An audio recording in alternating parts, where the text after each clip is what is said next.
Hello, good morning mga karons. Vlog for today. Dahil birthday ni Inday, magluluto tayo ng bihon o pansit sa Tagalog mga karons. Ito na nagsalang na pala ako mga karons. Yan yung ating manok.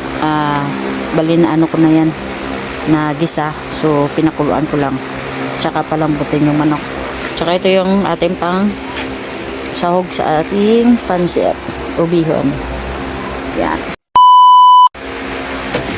Carrots, tsaka repolyo.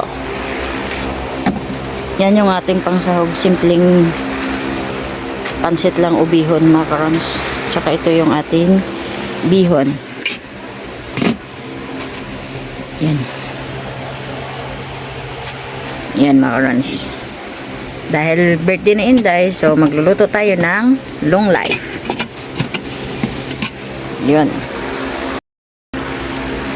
So yun mga karons, update ko na lang kayo mamaya pag naluto na. Pakita ko na lang sa inyo yung aking niluluto na pansit o bihon mga karons.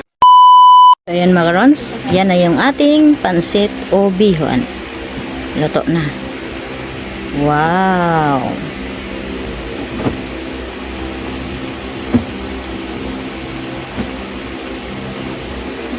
Thank you all for watching this here video.